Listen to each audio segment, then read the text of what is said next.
it's old now, so this is back on Monday, but that's the viaduct bridge that everybody knows. And, at that point in time, kind of the cool thing about our area is, when you get up there, you can see all the differences just based on the elevation. So like these trees right up here, you were kind of seeing the peak color, but in the distance it was still green because that's where it was a little bit lower in elevation. So don't stress too badly, oh, you can't get up there this weekend. If you get up there middle of next week, just drive until you see the good color and then stop around and take some pictures. You really can't go too wrong with our state because we have such a variety in elevation. But the tip that Peter gave us is a good one. If you have cloudy days, that kind of gives you Mother Nature's filter. It's kind of like a little Instagram filter almost. The problem is I don't see much cloud cover next week at all, Brittany. Yeah, I'm going Wednesday, Thursday. Tim, you work in TV. That's kind of our version of weekends. But no cloud cover. However, Howie told me when I talked to him last week that as long as I go early in the morning, not only will I beat the crowds, although I'm not worried about crowds on a Wednesday and a Thursday, but also that 6:30 to 10:30 time frame is also the best for the colors because when the sun's at its highest angle, it can kind of dull it because it's just beating down on the leaves. Oh, yeah. So I'm going to, flip the night side sleeping in to try to get up early and get some color, maybe around 7 a.m. So I might be blowing you up for some color picture tips since that beautiful shot that you took there. Because I know that doesn't say Grandfather Mountain or Leslie. That says Tim Buckley. Well, I tell you, I brought my big fancy camera, which I have and I use only a couple times a year. This is the iPhone. So the iPhone is doing as good a job, if not better, in my opinion, than some of the fancy stuff nowadays. So anyone can take a good fall photo. But seriously, if you aren't following our guest tonight, Peter Forrester, he has a photography page on Facebook.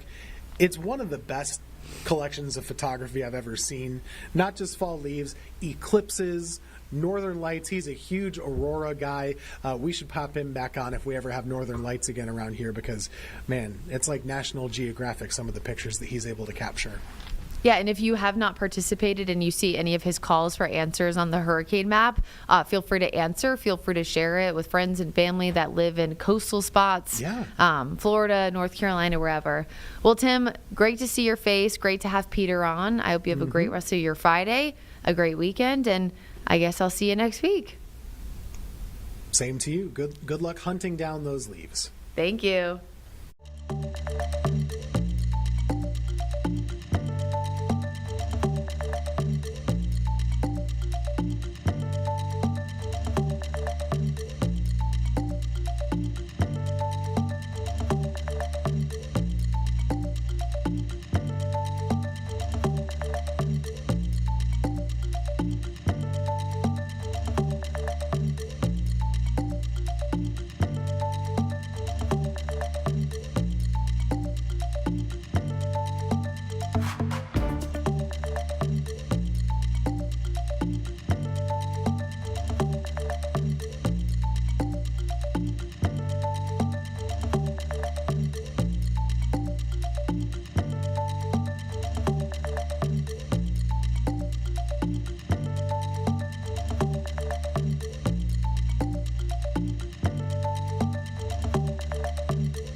Welcome in. It is Friday evening here on Live Impact News on WCNC Plus. I'm Nick Sturdivant. That's Jeb Goldman in front of me. Jeb, we haven't done this in a while, man. I'm just reflecting on it's been a minute.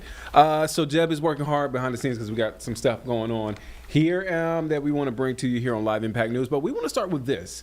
A big meeting today at the White House. Vladimir Zelensky, Ukraine's president. Okay, so we're going to pivot on that. I was going to say Ukraine's president met with President Trump at the White House, but we want to go now to something that's happening live in Alaska. Do we know details about this? Teams. Okay, give me 1 second, guys, so I can fill you in. I got you. So right now, there have been significant storms in Alaska over the past couple of days, and Alaskan Governor Mike Dunleavy is holding a press conference to update folks on the storm recovery. We know multiple people are missing. We'll go live to that now.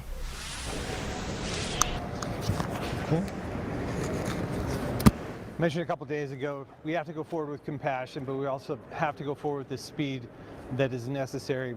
And it's one thing to say compassion when you talk to folks in a given situation, but especially when they're in that need. And I'd like to echo a little bit of what the governor said. When we went out to Kipnuk today, we went out to Quig today, the people that remained, and of course the people who are over the state, grit, resilience, they want to get back, they want people to come back. So the first thing we asked every place we went, what do you need today? What do you need in a couple days? And we heard from everyone they would like help with obviously picking up debris.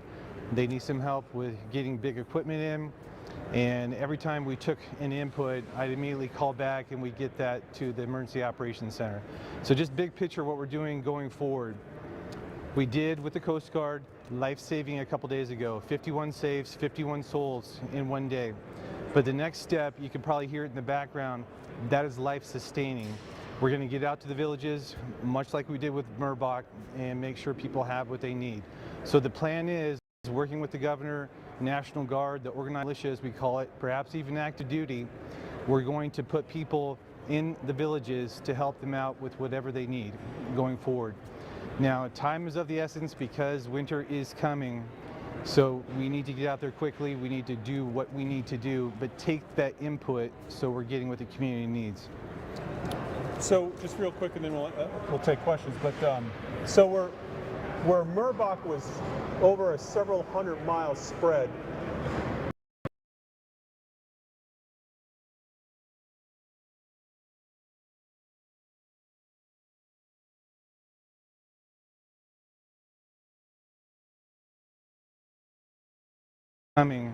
So we need to get out there quickly. We need to do what we need to do, but take that input so we're getting what the community needs.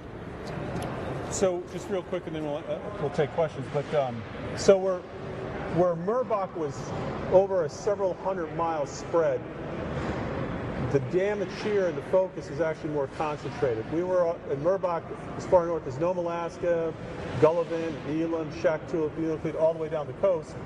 Really, the focus is here. That doesn't mean that there's not damage in other villages going up in the Delta here. There is, and we're going to be working on that as well. But it's really, Kipnuk is really, I would say, in some respects, ground zero. And then Quig and the villages out from that. We're going to move very fast, as the general said. We got a few weeks before freeze up, and we had the same situation with Murbach, so we're going to move quickly. Again, all the people wanted was help. The people that are out there, they're very concerned about making sure their communities stay intact. They're worried about what the future is going to look like, and that's a discussion we're all going to have.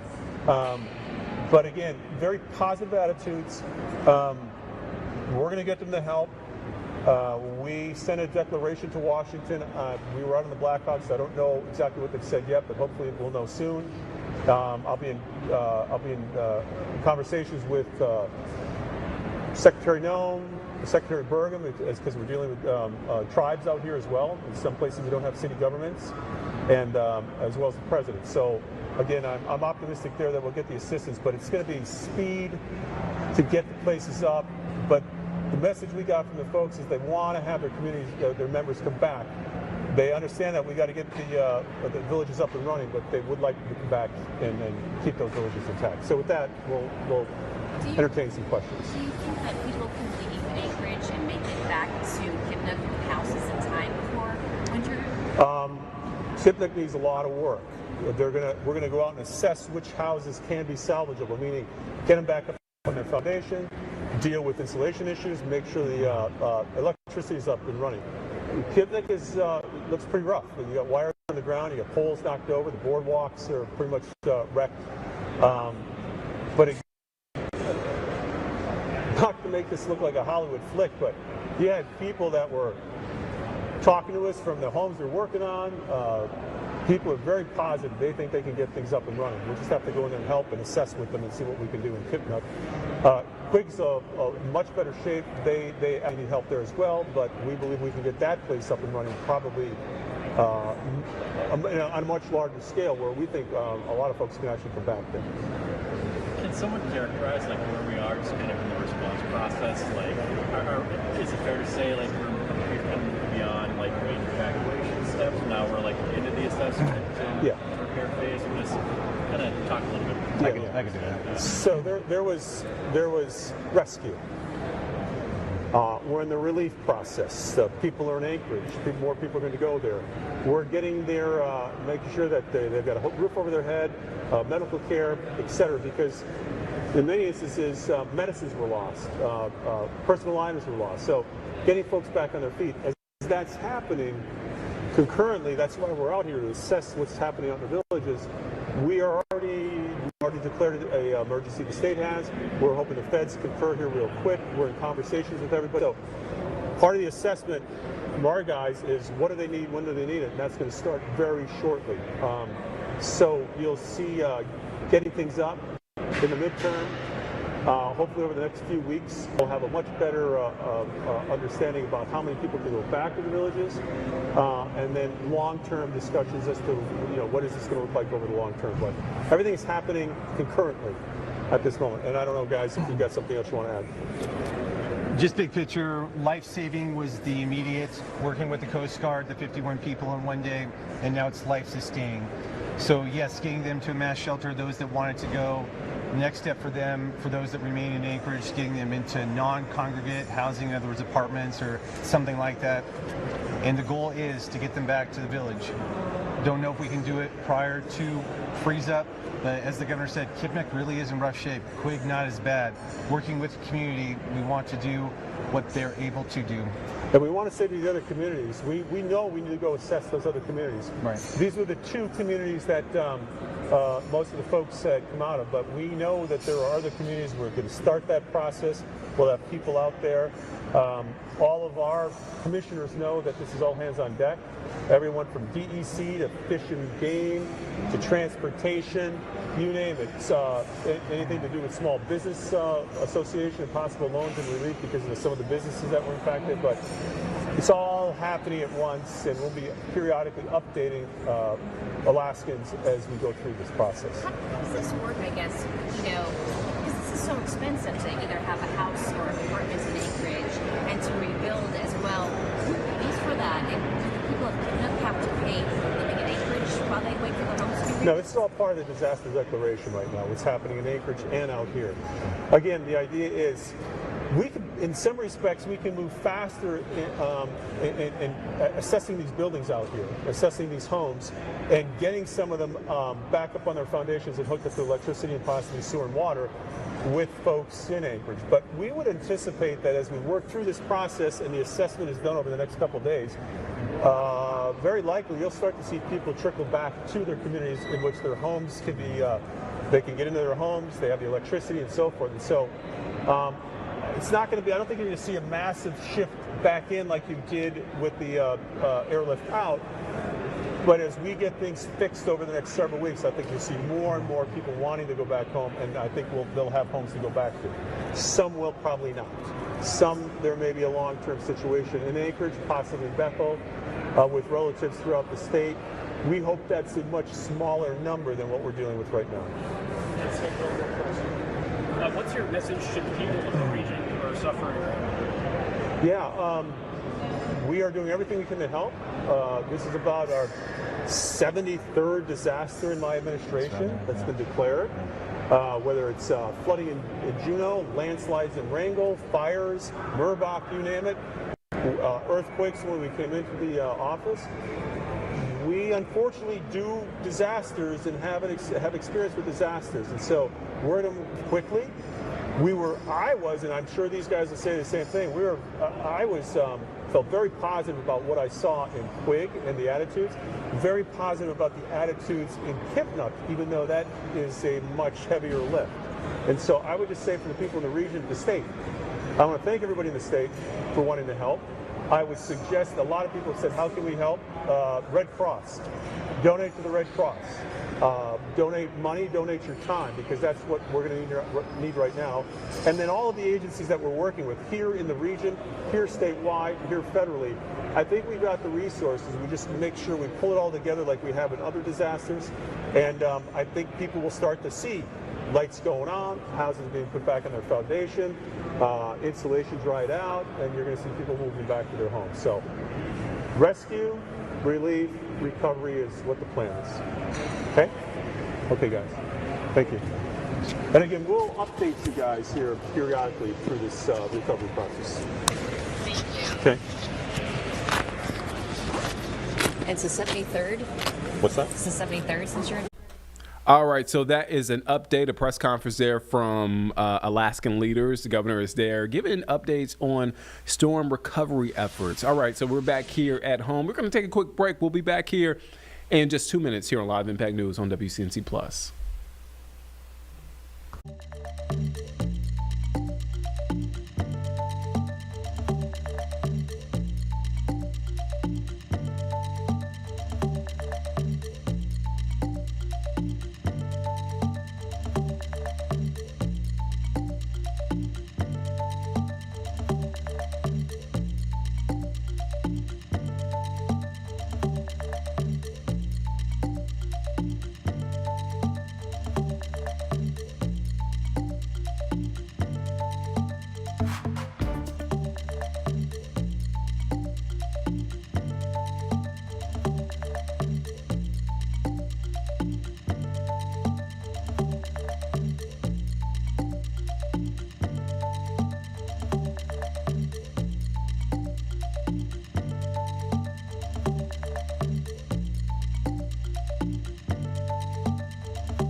Welcome back here on Live Impact News on WCNC Plus. I'm Nick Sertivant. So today, President Donald Trump hosted Ukrainian President Volodymyr Zelensky for talks at the White House. And so the U.S. leader, President Donald Trump, signaling he's not ready to sell Kyiv the Tomahawk long-range missile system that Ukrainians say they so desperately need. So again, they had that meeting. Then President Trump also today got on a call with Kyiv and Moscow to say, quote, stop where they are and end the brutal war following that lengthy meeting with Ukrainian President Volodymyr Zelensky. We also heard from President Zelensky after that meeting. Let's take a listen in to what President Zelensky had to say. Sorry? What did you tell them? No, they, of course, they know the topic. One of the topic what we discussed with President Trump was about security guarantees. We want the United States be a part of security. We count on the leadership of the United States. We spoke about it, and of course, but coalition of the willingness is our main European partners, and of course, United States. We spoke about it, and we spoke our conversation about air defense is very important. You know, when drones attacks, it's useful to speak, it's difficult, and we spoke also about program Pearl. You know that United States and President, they opened for us this corridor for Europe, for NATO, and the delivers came from these countries and also from others, but from these countries. So Europe pay for this and then give us weapons. So we spoke about it. CBS News Hour, Liz Landers. President Trump sounded doubtful that Ukraine could regain all the territory that Russia occupies, even though he has said the opposite recently. What do you think he believes? Of course, the question of territory is a very sensitive question, very sensitive and the most difficult, really, question. My position, I know that Russia has another position. They want to, they really want to occupy everything. But now they want, before any kind of ceasefire, make a deal about land, about our territories and etc. Our position is that, look, first we need ceasefire. So we need to sit and speak and to understand where we are. And I think this is the most important first step. That is where we are. I think that President understands that the most difficult questions will be in any kind of negotiations, in any format of negotiations, will be the territory of, it's a pity, but the territory of Ukraine. So, but... Thank you. How does President Trump view Ukrainian strikes on Russia's oil sites? And is Ukraine coordinating this with... No, really, we didn't speak about it. We didn't speak about our answers on strikes on Ukrainian energy system, our answers to Russian side. No, we didn't speak about it. But why do you think Vladimir Putin is avoiding you? Is he afraid of you? Sorry? Why do you think Vladimir Putin is avoiding you? Is he afraid of you? President Trump is not a secret. I think that he said it. I think he said that Putin hates me. Do you hate him?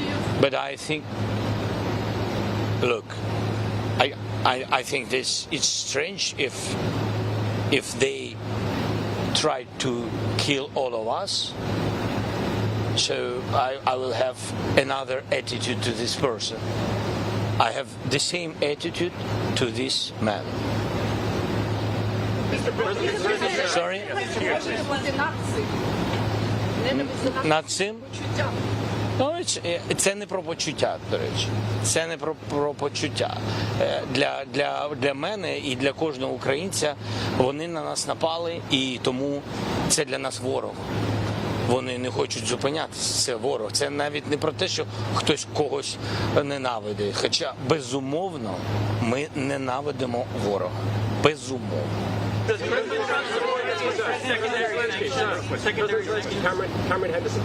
Didn't have enough time to speak about sanctions. Sorry, we had a long meeting.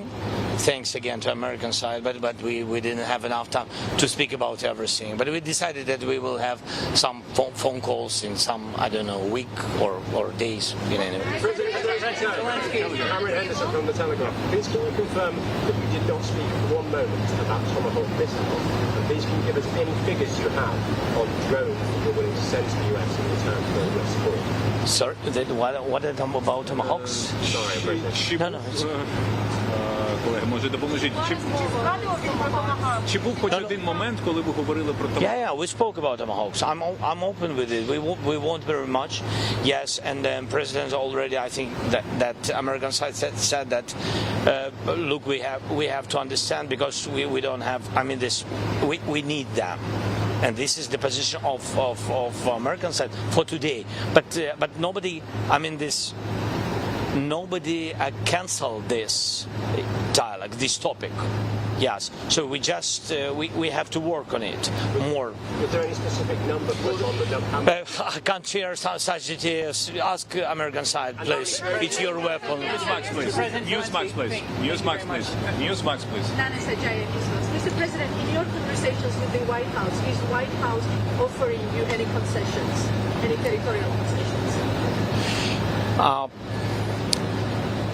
We understand Russian proposition, and this you remember this swaps of territories and etc. I'm not sure that Russia changed their position. I'm not sure because we didn't have any kind of meetings to understand positions of both sides. So nobody can finish this without Ukraine. You know, that's why this is a sensitive issue, as I said, about territories. You will see it will be a very difficult moment in these negotiations, but I'm sure that we will have negotiations. Вибачте, хотів українською запитати. Будь ласка. Зараз транслюємося в Україні. Будь ласка. У нас же і без томагавків достатньо американської далекобійної зброї, яка могла б у відповідь наносити удари і захищати населення людей. Те, про що говорять і пишуть дуже багато в Вашингтоні, що начебто є проблеми з дозволами, є проблеми з використанням. Чи дійсно це так? Чи ви порушуєте це питання? І наскільки для України зараз важливо добитися, домогтися того, щоб хоча б цю заборону зняли, якщо вона є? Дивіться, Україна, в принципі, за ці роки стала достатньо сильною, так, але ми не можемо сьогодні боротись своїми системами ППО проти, наприклад, проти балістичних ракет. І так само на такі удари балістичними ракетами, яких просто наша енергетика не витримує. Нам дуже складно, безумовно, дуже складно. На це потрібен pressure, так, тиск. Дуже потрібен тиск. Я вважаю, що пакет відповідної зброї – це такий тиск. Ми про це говорили ще півроку назад, і ще до президента Трампа, до речі. Ми про це говорили. Для того, щоб деякі проводити операції суто по військових цілях, вам потрібна сукупність факторів. Передусім, це використання разом і дронів, і деяких інших видів зброї. І нам дечого не вистачає. Хоча свої інструменти з'являються, і їх немало, але ми розуміємо час. Час грає точно не на користь людей, бо це час війни. Дякую. Sky News, please, and then ABC. Sky News. They will work, our teams, on drones. They will work. I don't want to go to further, but even before my meeting, my team been here some days in Washington, and they work with the United States. So we are open for these propositions, and the teams, they work, really work, and I think that United States will have some of types of drones. Ольга, будь ласка. Mr. President. Sky News, please. Yes, Mr. President. Yeah. Sky News. Did you telephone European leaders for support because you believe President Trump is being played by President Putin, being tricked by him? In any way, these leaders, and really Europe, big supporter of Ukraine, and European leaders, I didn't call them to have this support. I know we have this support. It's our way of our strategic partnership. When we call each other, we have a lot of phone calls and messaging. We live in this, really. Yes. But I just wanted to tell you that I knew before my meeting with President Trump that I will have connection with partners. But do you think that's important for Trump is planning a second Yes, do you feel the support of European leaders is more important now that there's going No. Everything is important. Look, we are in the war. No. United States support is very important. President Trump's support important. European leaders. So we don't want to divide it. A lot of circumstances and a lot of people want to divide, and we are not on this side. We are on the side to have unity between Europe and the United States. It's important, vital for us. Okay, ABC, please. ABC, please. Thank you, Mr. President. Mary Bruce with ABC News. Mr. President, thank you. What do you think Vladimir Putin wants to get out of this upcoming meeting with the president? Does he want a deal like Trump said? I don't know. Or is he just buying time? And do you think that Putin convinced Trump not to give you the tomahawks that you're seeking? I think that Russians afraid about tomahawks, really afraid, because it's a strong weapon, and they know what we have, what kind of weapon we have, our production, and they understand that combination with tomahawks, because we speak about it. We don't speak about tomahawks like tomahawks. We need combination, and that's why they're afraid of this combination. They understand what we can do. That's why they do a lot of different steps and a lot of very positive messages not to our side, of course. Yes, that's what they do because they afraid it. And I don't know what. And you asked about. And leaving today, are you more or less optimistic that you are going to get those tomahawks? I'm realistic. That's not a yes. Stop fighting now and declare victory. Sorry. President Trump said you and President Putin should stop fighting now and declare victory where you are. Declare victory. Do you have a comment on this? He just posted this. What do you say? What did you? Can you say again? President Trump said you and President Putin should stop fighting where you are and both declare victory. Do you have comment? Почули, що маєте зупинитися там, де є. We have for our nations and for such circumstances where we are and what we have and against and such big country which is against us, I think we have to stop where we are, and he is right. President is right that we have to stop where we are. This is important, to stop where we are and then to speak. If one man doesn't want to, this other people, other groups will meet and speak what to do, how to manage, how to have the real steps to real peace. Lasting peace. This is important. But I agree with President. Yes, both sides have to stop. But between us, it's about Putin because we didn't begin this war. Mr. President, here, please. Yes,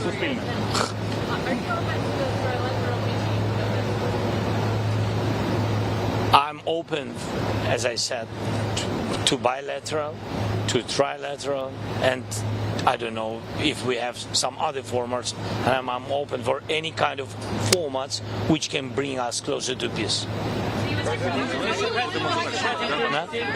Так, останнє. Okay, also last question was BBC. Sorry, we have to wrap it up. Yeah, here, BBC. You said you discussed security guarantees, Mr. President. You said you discussed security guarantees. It's many weeks now after the Alaska summit when the European leaders came here and security guarantees from the European forces were discussed, but we still don't have any clarity about an American security guarantee.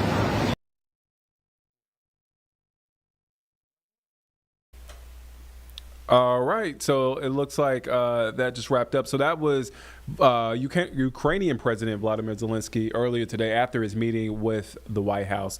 All right, so we're going to take a break. We're going to be back in just 2 minutes here on Live Impact News on WCNC Plus.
All right, welcome back here on Live Impact News on WCNC Plus. So we want to get to an interview we did earlier with a Truist volunteer. Is that right, Jeb? Our Julie Kay did that interview this morning. In case you missed it, let's take you there now. All right, we've got some fun going back here at Live Impact News, top of 3:30. I'm Julie Kay. Want to get to some exciting stuff happening here in our local area. I'm here with a live guest, actually, Peter Skilton. Now, Peter, you are the ShotLink Mobile Spotters Committee Chair. Yep, so tell people why they should volunteer for, I know this is your thing. Yeah. Why should they volunteer for the Truist Championship? Oh my gosh, it's just so much fun, Julie. We've got 2,300 of our best friends get together out at Quail. New friends who are going to join us this year who we haven't met yet, and returning volunteers from previous years. And the three things I love is seeing my old friends and making new ones, like I just said. Getting to spend a week at Quail Hollow, it's just beautiful. And in early May out there, I can't think of a better place to be. And being close to the play, we get a backstage pass to the PGA Tour, one of the world-class sporting events going on, and it's just so much fun to be part of it. How long have you been doing this? 21 years. And what brings you back every year? I know you said the people and getting the backstage pass to all this, but what is the thing that really brings you back for that many years? Yeah, it's we have new stories every year out there. One year it was Tiger in 2007. A couple years it was Max Homa just having his first victory. So that the golf brings us back every year. Seeing old friends who I haven't seen in the last couple of months. I call it summer camp for adults. I'm like a counselor. I'm there all week long. We've got campers who come in for a couple of days.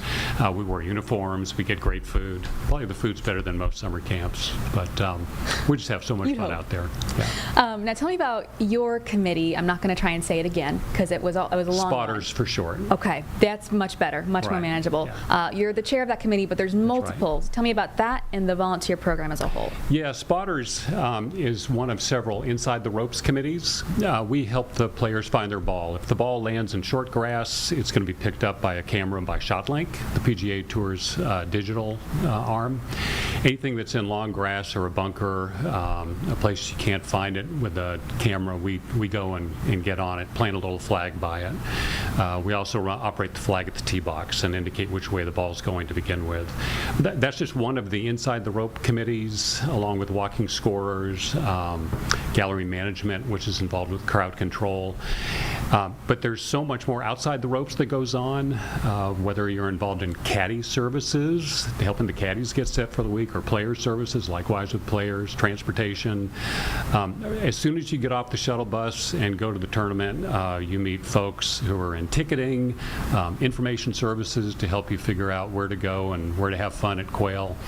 All day long you're going to be running into volunteers. So the volunteers are either helping the players, or they're helping the patrons, or they're helping other volunteers, kind of the three broad categories. Now, I have to be honest, if you haven't picked up on it yet, I don't know much about golf, Peter. Okay, right. What do people need in terms of skills, background, anything that they need to know before, if they wanted to apply to be a volunteer? Oh, gosh, the only skill is to sign up and have fun. There you go. Really, we've got folks who have never swung a golf club who are on my spotters committee, and they end up on the tee box directing the flag as to where Rory McIlroy's hitting his drive. Usually for Rory, it's pretty easy. It's down the middle. But no previous experience is required, just a smile and an attitude to want to get involved and have fun. I know that just being there and of course with the people, but seeing all that firsthand and being involved in it must be so cool. Any other benefits people should know about in terms of volunteering? Yeah, sure. You get if you put in 3 shifts on most committees, you have a pass for yourself. Your credential gets you in for the rest of the week for the practice sessions, the pro-am, and the tournament days. You get some passes to bring a friend on Wednesday, I think 2 on Wednesday and 1 the rest of the week. So you can do a mixture of enjoying the golf tournament firsthand and being behind the scenes to pitch in and get it done. 21 years. Anything in particular you're looking forward to for 2026 Truist Championship? For 2026, well, Truist Purple looks good on everybody, so that's a good enhancement for the wardrobe. Johnny Harris said at our kickoff meeting a few weeks ago that we're going to take a good event and make it great. And I've heard Johnny say that before. There's always we're always looking to elevate the experience, not only for volunteers but especially for players and patrons. So there'll be something different this year that we haven't seen before. It's always worth getting back out to Quill Hollow to see what's going on. I'm sure being that involved in it, you've seen some cool things. Any particular memories that come to mind when you think of favorite moments over the past few years? 100.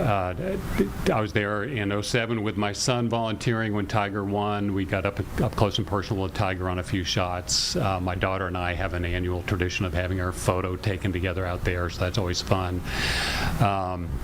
I've seen golfers pull young kids under the ropes on the practice day and hand their golf club to them and have them hit a shot. That's always fun. That's so sweet. Yeah, it's a good time out there. So a lot of great player interaction and a lot of, I'll see a lot of friends out there who I haven't seen during the year, but I'll run into them out at Quail. It sounds like it's a very family-oriented event too, like you just mentioned, memories with your kids. So great time. Sweet. Anything else people need to know that I haven't talked about yet? Yeah, sure. Go to truistchampionship.com, look for the volunteer tab. You'll see full committee descriptions there, all the details you need. But I would say hurry. I mean, spots are limited, and it's filled up on a first come, first served basis. So head to the website, sign up soon, and we'll hope to see you out at Quill Hollow. Is there a deadline, or just hoping to sign up as fast as possible? I don't think the deadline's going to be relevant because we're almost full already. So, so go and go quick. All right, so hurry up. You heard it here first. You don't need any experience. You just have to have a smile and have fun and come. Want to get included. All right, Peter, thank you so much for doing this. Thanks, Julie. And you heard it right there. Still some time to sign up to volunteer for the 2025 Truist Championship. All right, so we want to get to a story that we are following tonight. So organizations working closely with CMS families to combat homelessness say Latino families in Charlotte are just not reporting homelessness as much as other nationalities, though many suffer in silence. WCNC Charlotte's Siobhan Riley is here in studio. So this is a Seeking Solutions story. So why is this happening? Why are they not reporting this? Well, they're afraid to report it because of fears of ICE. There's so much fear in the Latino family, and so what's happening is that many of them are homeless, but they're not seeking help because they're afraid that if they seek help, that ICE will come knocking at their door. And so a lot of organizations are encouraging them to speak up, to take advantage of organizations such as Camino, who they can at least help get them in the right place. They can offer support, and they can let them know which resources are out there and available. I know you talked to another nonprofit outside of Camino. What did they have to say regarding this? Well, we've been talking to the nonprofit Freedom Fighting Missionaries for a few days. We spoke with them yesterday. This is kind of like a part two, but they work closely with families, especially within CMS, within the Charlotte area, who are homeless. And they are telling people, when I spoke with them yesterday, they said because the Latino population is not reporting this, they have no way of being able to help. And so they're telling them, please reach out to them, because a lot of these families, they have assisted families and help them get homes. And so they're just really encouraging them to do that. But unfortunately, they say they don't know if they're homeless unless they let someone at the school know or let some type of staff member know.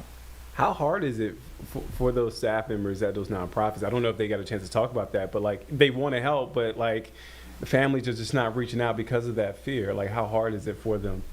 It's extremely hard, especially when you hear him say, there's nothing we can do. Yeah. Those were his quote words. He says, there is nothing we can do because the Latino, not one, is reporting it. Right. Even though they know that minorities are the highest impacted when it comes to homelessness. Right. Because in CMS, we found out that there's a little under 6,000, there's nearly 6,000 children as of June of this year who reported homelessness. And that's just the children. That's not even the teachers and the other faculty members. So we know it's a big problem. Oh, wow. Well, check out that story tonight. The story airs at 11 o'clock. Siobhan, thank you for your time. Thank you for stopping by. Thank you. All right, so what we want to do right now, we want to take a quick break. We'll be back here in just 2 minutes here on Live Impact News on WCNC Plus.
All right, welcome back here on Live Impact News on WCNC Plus. I'm Nick Sturdivant. It was a big night last night. You're talking about 6 inductees into the North Carolina Music Hall of Fame, one of them being fellow Panthers fan, Luke Combs. And the host for the night, our own Larry Sprinkle. So you got a chance to chop it up with Luke Combs and Luke Combs' mama, who was proud. Let's take a listen in case you missed it. Almost like saying our hometown guy, Luke Combs, because I mean, you're from the area. I am. Yeah. I mean, this is so special to have you here. What does it mean to you to come back home? Oh my God, it means everything. You know what I mean? It takes a village, obviously. I know that now as a father myself, and my village is all here tonight with me, so that's really great. And my whole family still lives in the Charlotte area, and grew up in, I was born in Huntersville and lived there till I was 8. I was at my grandma's house last night with my kids, and just North Carolina feels like home. So it's great to be back. Did you ever, coming along the way you have, did you ever dream of moments like this? No, certainly not. Yeah. Certainly not. I would have never guessed. Honestly, I was just trying to have a good time and enjoy myself and, do something that I loved and was passionate about, and it turned into this. So I would have never guessed. Well, people love you, and we're glad to have you back. And what would you? One final thought. What would you say to everybody watching right now? Yeah, I would just say thanks for everything. I mean, it's the fans that got me here. Obviously, I love what I do. I try to do it with as much passion as I can. But I'm forever indebted to the fans, everybody that helped me get here. It's all about you guys, so appreciate it. Thank you, man. Yeah. And his mom is here. What does this mean to you? It's the best thing. To be honored in your home state is just the greatest. We're in Tennessee right now, but we are so proud to come back and represent North Carolina. I'm so proud of Luke and his team. It takes a village, What is he? I mean, right now he's getting ready, rehearsing everything. What does he think about this? Oh, he is so honored. He's just beyond honored. He just can't wait to get up there and say hello to everybody, and he just feels like he's back home because he is a Carolina boy for sure. All right, big night for those inductees, including Luke Combs. Big day tomorrow for Charlotte FC. Jeb, are you ready? I think it's going to be one heck of a match. We've been waiting all year to get here. Yeah. It's finally here, decision day. Philadelphia Union coming to the bank. So we want to talk about it. Let's bring in Steve Cangelosi, play-by-play announcer for MLS Season Pass. Steve, thank you for your time, man. Appreciate you being such a hospitable host, and I just got to Charlotte about 10 minutes ago, and here I am ready to dive into what I think is one of the more interesting games I'll do all season. Thanks for having me. Look, Steve, I want to get you in and out because, look, it's still time for you to stop at Bojangles. Oh, okay. you got to stop by Bojangles. Room service burger, and that's probably a mistake. Yeah, my bad.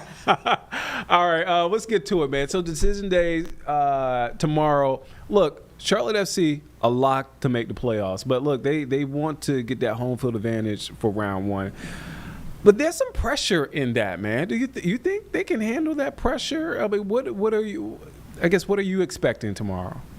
Well, the first thing I'll say is that the pressure is real because there are several ways Charlotte can clinch a top 4 finish and home field advantage, but I really think the only viable option for them is to win this game for the simple reason that I don't think they will get sufficient help elsewhere. If New York City wins its game, then that puts the pressure on Charlotte to get the same result. So it's an intriguing matchup in so many ways. They're playing the number 1 seed in the entire MLS Cup playoffs in the Philadelphia Union, who've clinched the Supporters' Shield. And I think a lazy way to look at this would be Philadelphia doesn't have anything to play for. They're locked into the top spot. But having spoken to the people in Philadelphia, having known the coach, Bradley Carnell, for a long time, trust me, they're going to play this to win, and it's going to be the most difficult match imaginable. Is Charlotte equipped for it? Absolutely. And it's not just home field advantage that I think they're trying to establish the Crown. I think they're trying to keep momentum going into the postseason. And if they win, that would mean 13-3-1 in the previous 17 games going into the playoffs. That's momentum I would sign up for any day of the week. We talk a lot about Zaha Wilfred Zaha. But I'm thinking about a guy like Kerwin Vargas. Like, what has he meant to this team so far? And you talk about that momentum. I mean, he's been a major player for Charlotte FC. He's been better and better as his career has gone on. And to punctuate his importance to the team, it's at a zenith right now because Pep Biel is out for the season. That was the crushing blow that head coach Dean Smith firmed up with us yesterday. You're talking about the absence of a player with 22 goal contributions, the most on the team this season. And Vargas is the kind of guy who I think has to play well along with Brandt Bronico to make sure that they don't feel the hit from the absence of such a talented player. I've watched him for a while. I think his career has progressed in all the right ways. What Zaha gives you on the left, if that's complemented by what Vargas gives you on the right, then this is, I think, as dangerous a team as I think Crown fans hope they will be in the postseason. We know Charlotte's strength. This was the best defensive team in the Eastern Conference 1 year ago. They allowed a few more goals than they did last year, but they're a better overall team. And the reason for that, players like Kerwin Vargas, who've made sure already that they've set a club record for most goals scored in a single season. He is instrumental to what they do. Make no mistake about that. Hey, Steve, Jeb here. So my question that I think a lot of Charlotte FC fans are kind of thinking about right now is obviously we're without Pep Biel. That's a big loss. But during that historic unbeaten run, he wasn't really a factor. He was hurt then too. So do you think this injury actually is a massive blow to the title chances, or do you think there's still plenty to be optimistic about come the playoffs? To your point, they were never better, ironically, when Biel was sidelined or playing minimally because he just was not right since Leagues Cup. That is a fact, and you make a very credible point, Jeb. But what I would say is this. From my experience, and I've been around this league a while, and the playoff format in particular now, leads me to believe that the postseason is really a war of attrition. And it's kind of an all-hands-on-deck thing. I don't think you take a Pep Biel out of the lineup without feeling it at some point. Because remember, that first round is best of three. But then you get into the interesting part of the postseason where I think more often than not, the teams that are going to go all the way to MLS Cup or very deep, they're going to wind up playing, remember, not a 90-minute game, but somewhere along the lines, probably a 120-minute game as well. And I think that's where you feel the hit.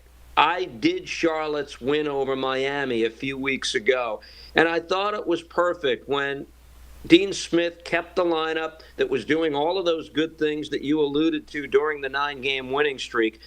But he had the luxury to bring on Biel late in that game to solidify the whole thing. That's something he doesn't have in his toolbox anymore.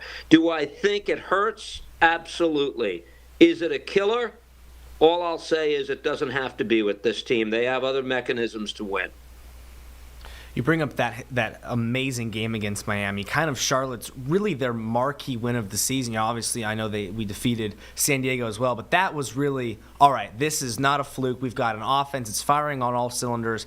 Edon Toklamati had, to date, the best game of his life. Since then, hasn't been as much of a factor. How important will it be for the Crown to get him back on the score sheet, more involved on the offense, and take some of the pressure off of Wilfred Zaha to get those goals? Everybody wants to see Edon Toklamati score goals. That's understood. I think that his pace, in order to stretch the game, is the most instrumental thing that we can talk about. You're talking about someone, I'm not going to read too much into that short body of work leading into tomorrow's game that you alluded to. Fact of the matter for me is he has 10 goals in his last 16 matches since Patrick Agyemang left this team to go to Europe. And that's enough of a body of work for me to say, hey, this is a guy who's going to give you the right things. The one thing that you can't really predict is how Toklamati and a lot of other players come playoff time are going to react to the pressure of the postseason, because it is a different thing. It's a unique situation that even Javier Mascherano, a great player at Barcelona, who's now the coach of the Inter Miami team, I was talking with him about this a few days ago, and I asked him, this is your first playoff, what do you think? And he said, I don't know what to think. It's a different kind of pressure because one bad game, one misstep could mean the end of your season. So you're talking about young players experiencing this for the first time. I'm fascinated by the way he'll handle it. Let's put it this way. He's handled everything up until this point, I think, as admirably as you can. And the skill set is a little different from Agiman's, right? He doesn't have to use the physicality, that element of the game, in order to be an impact player. He's got a lot of other good things going for him. I expect him tomorrow in that big spot to respond with poise. I'd be surprised if he didn't score in the postseason either in a 3-game series. Absolutely. And how lucky are we to be able to replace a player like Patrick Agyemang with Idon Toklamati so seamlessly. So, I mean, it truly seemed almost effortlessly. Hopefully, Archie Goodwin and other players kind of in the developmental phase right now do the same when they finally get the call. Let's shift over to our opponents. Philadelphia Union has been red hot this season. That attack is one of the most exciting, one of the most electric I've seen watching MLS. They already had Ty Baribo. They added midway through the season my personal favorite this year, Milan Iloski, who, when he scored 4 goals against Vancouver, I thought this guy's the real deal. And then San Diego decided we'll probably move on without him. I know there's behind-the-scenes stuff that we're not privy to, but I thought Philadelphia picking him up was the rich getting richer. What can Charlotte do tomorrow to stop that attack? We don't know who they're going to play. I don't know if they'll play a rotated lineup. You said yourself, it's a competitive team. They're going to want that win. Regardless of who shows up, that attack is lethal. So how do we stop it? Let's dismiss right now any notion of Philadelphia playing this game safe. It's just not in Bradley Carnell's DNA. He's going to keep his best player on the field, and they're on the artificial surface, which they're not obviously as accustomed to as Charlotte. But they are going to play this to win because, simply put, as he told me yesterday, we respect the game and the league too much to do anything else. It's a tough game because you're going up against a team, when it's focused and even when it's not, that the ledger says has given up the fewest goals in MLS this season. That was Charlotte's calling card for the longest time. Philadelphia, I think, is going to win in the postseason a lot of low-scoring games because that is what they're all about. It is their MO. The challenge of figuring out who plays and when, I wouldn't dive too deep into that because I think it's a futile exercise. I think in some way, shape, or form, Carnell is going to give significant minutes to his top 4 attacking players. We know who they are. You mentioned Baribo. Mikel has become very important now in the lead up to the playoffs. He's playing some of his best soccer. Bruno Damiani is up top as well. And Iloski, as you mentioned, I think now more than ever, we can project him to be in one of those attacking midfield roles and not as a striker because of the injury to Quinn Sullivan. That's a big hit for the Union. He's out for the season with a torn ACL. This is a good team. It's a balanced team. I don't think there's a weakness on the team. I will say one thing. Andre Blake is a 3-time MLS goalkeeper of the year. And I don't think there's been a single time since he played his first playoff game in 2016 where the Union ever stepped on the field thinking he was the second best goalkeeper in any game. And now I'm not so sure about that going into tomorrow because Kalina has been that good. I don't think he's going to win goalkeeper of the year a second straight season, but I do think if you look at that body of work the last 13, 14 games, man, he's been lights out, and it's been reminiscent of what he did last year. That 9-game winning streak, he was the best barometer of that team's strength, in my opinion. He gave up 4 goals during that 9-game run. That's remarkable stuff. Yeah, it has been nice to see. Obviously, he had some struggles midway through the season, but the Christian Kalina, that one goalkeeper of the year, has showed up big. And if we do want to make a run in the playoffs this year, he will be essential. You're absolutely right.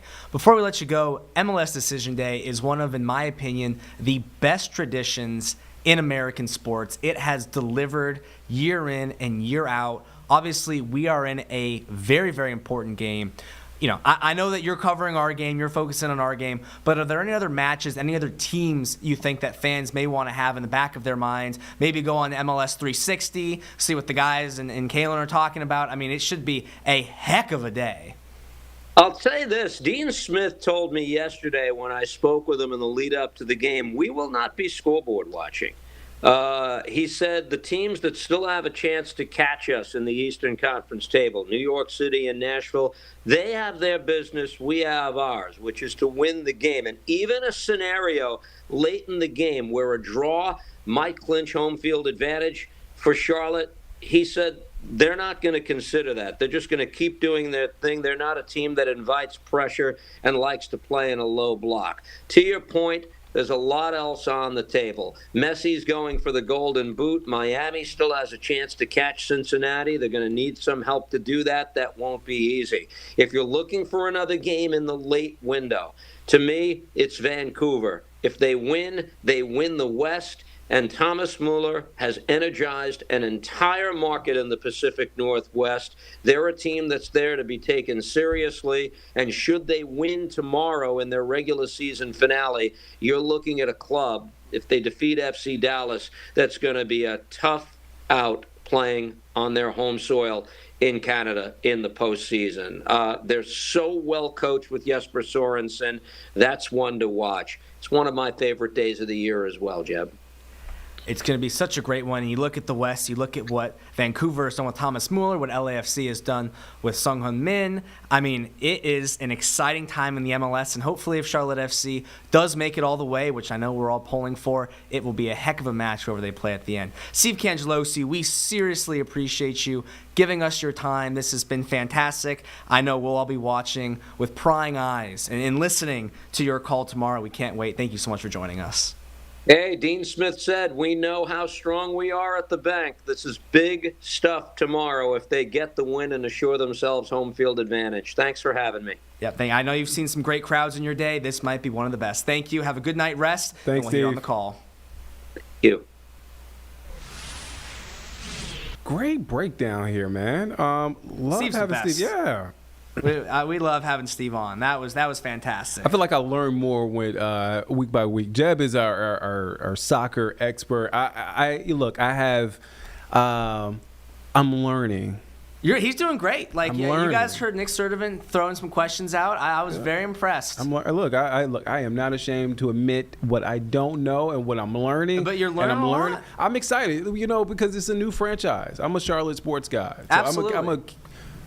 Let me not say North Carolina sports guys because we got a Duke fan in here, so I don't want to say that. I'm not going to go that far. But, yeah, man, I love sports here in the Carolinas. So, like, obviously with a new franchise like Charlotte FC, man, I got to learn. I got to get up on this. We didn't have this for a long time here. No, it's new, and it's great. I mean, you think about the success they've had so early on. Oh, man. I mean, look at this team. I've watched MLS for 15, almost 20 years now. Yeah. And this is one of the most exciting seasons. Charlotte FC, the fan base, the crowd, it is so phenomenal at every single one of their matches. I mean, they deserve all the success. David Tepper and Dean Smith have responded to the fans' calls. Yeah. They wanted a winning franchise. They've been given. They got the coach right, too. Yeah, and that's the thing. That's exactly they got the coach right. They've really figured it all out. Wilfred Zaha, they brought in to be their marquee player. He's delivered. Yeah. They've developed young talent. I mean, they've done everything we've talked about MLS doing for so many years now. They took the recipe, and now they're baking the cake. And I'll tell you what, Nick Sturdivant, it's one heck of a cake right now. Dude, match is 6 o'clock tomorrow? 6 p.m. There's 6 p.m. all of the, for those wondering, all of the East Coast games, all the games being played kind of west of, I guess, east of the Mississippi. Yeah. All kicking off at 6, so you can see who's impacting the East Coast table, and then the West Coast games, those will be at 9, and you can kind of see, all right, how's that shaping up? So a really, really exciting day. I mean, I can't wait. It's definitely one of the best days of the year. Jeb is going to be looking at the game or the matches, and then Mizzou. Oh, yeah. Mizzou. We're playing Auburn tomorrow. Auburn. Oh, yeah, that is. Oh, because I have Auburn winning. Wow. I think it's on a roll break. Yeah, let's go to break. We'll be back here in just 2 minutes here on Live Impact News on WCNC Plus.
All right, welcome back here on Live Impact News on WCNC Plus. I'm Nick Sturdivant. All right, so tomorrow we are planning to have extensive coverage of the No Kings demonstration in Uptown. It's going to be at First Ward Park, the rally, then a march through Uptown, and then back at First Ward Park.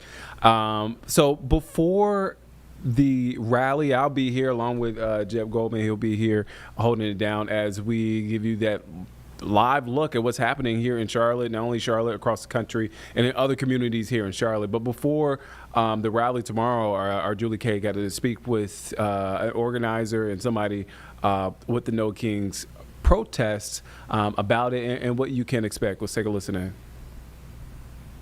Other things we want to get to, though, because we have a live guest in studio. Rotrina is here. She's with Common Cause NC. Now, you are one of the organizers with Common Cause. It's multiple organizations behind the No Kings protest that's going to be in Uptown Charlotte tomorrow. So I want to get to, first of all, No Kings, the concept of it. This is something that happens all over the country. This is the second time of No Kings 2. Yes. What does No Kings mean to you? What do people need to know about it? That there, as what it says, there is no kings. There is no authoritarianism in our nation. This should be about the people. It shouldn't be about a power grab.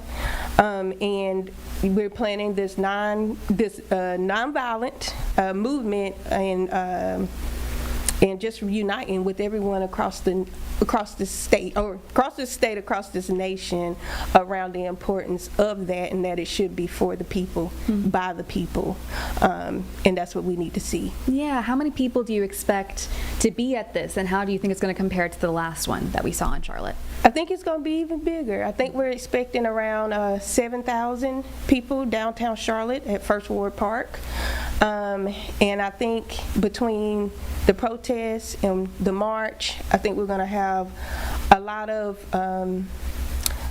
support here, a lot of people with the same vision and knowing that there's support in knowing that it is about the people. It is about caring about your communities. It is about fairness, equality. It is about making sure people know that they're going to be able to eat next week. It is making sure people know that they're safe in their communities, and that we're all standing together in the beliefs of that. I know you mentioned cost of food right now, and just with everything in terms of cuts to organizations, things like that. This is a really tumultuous time for a lot of people. Is that one of the reasons, or are there other reasons you think that this might be a bigger protest than last time? Yes, I mean, I think that's one of the reasons. We know we're right in the middle of course, the government shutdown as well. Many of benefits for communities who depend on them may be cut if they're not already cut. And so I think that's another thing that's going to make this even bigger than what it was in June. I think the movement keeps growing. I mean, I think it's a reason for that, because we're seeing what's happening with our communities due to things such as the authoritarianism that's taking place. In our country, because of the power grabs and not really thinking about the people, making decisions that are not for communities but for themselves. Now, I know that this is something happening all over the country. There will be multiple in North Carolina, and Common Cause represents all sorts of cities and organizations in North Carolina. Anything happening here in this state that you think is a particularly strong issue that might be different? I know that this is aimed at the federal government, but there are things happening here too. Anything in particular that strikes you? Yes, I mean, I think it's a trickle-down effect. What happens at the federal level definitely comes down to your state level and who is at your state level representing you as well.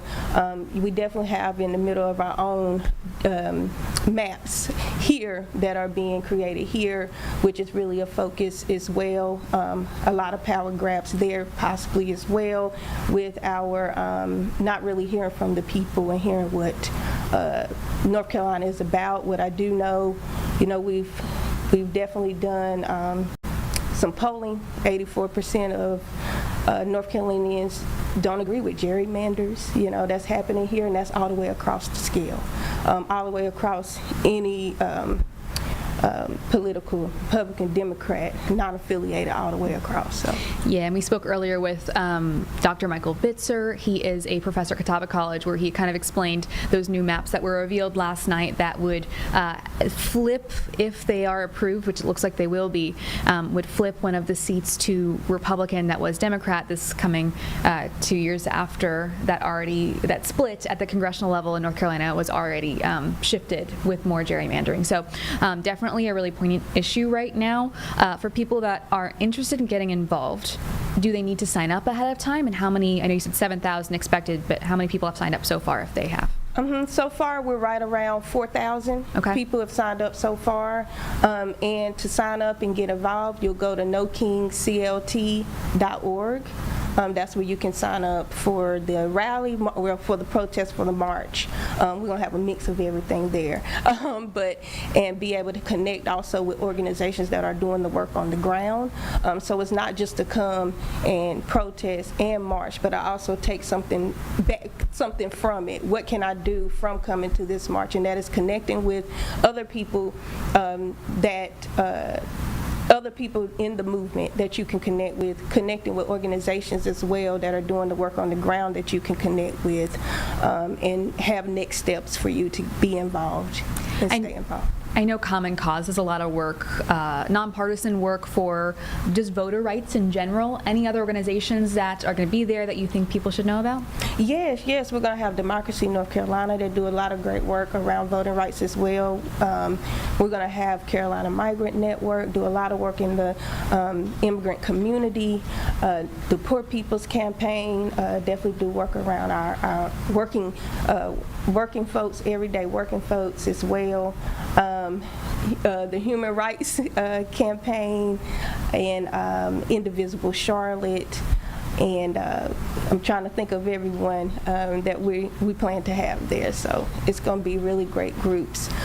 It's 8 of us all together that's partnering for this, because it's just very important. Of course. And like logistically speaking, for people that either are going to come or people that live in Uptown or will be in Uptown, what time does it start? Where are you guys going to go? You mentioned both a rally and a march. What does that look like logistically? Well, it'll start right at 10 o'clock. We know parking, so you might want to get there a little early for parking. We'll mainly be in the park. A march will take place within about 30 minutes. You don't know, that's why you ask. About 30 minutes in. And then we plan to also end in the park, where you'll be able to continue to connect with partners. Partners will have tables up, so you can definitely get information, resources, and connect throughout the whole protest, the whole event.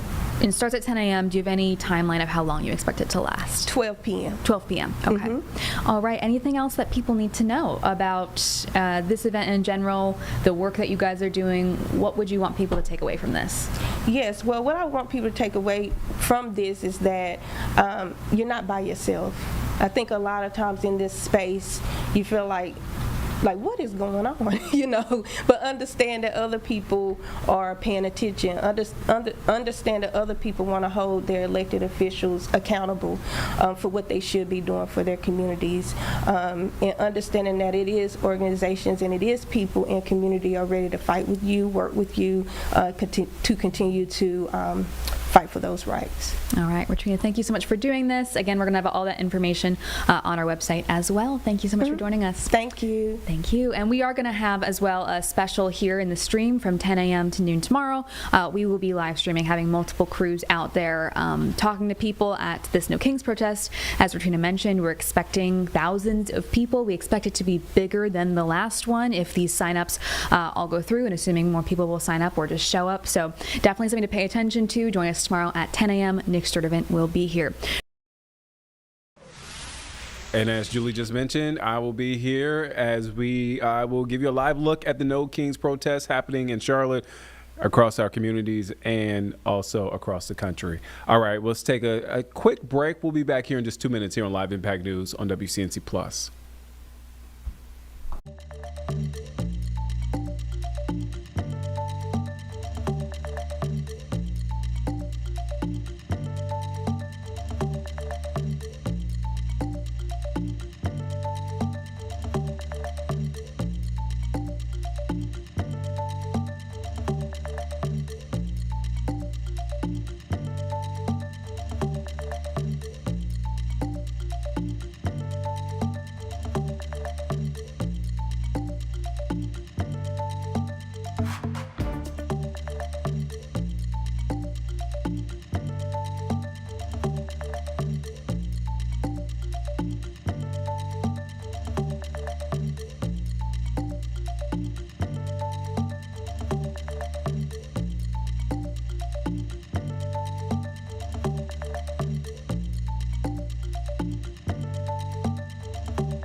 Welcome back here on Live Impact News on WCNC Plus. I'm Nick Sturdivant. So we are now ending day 17 of the government shutdown.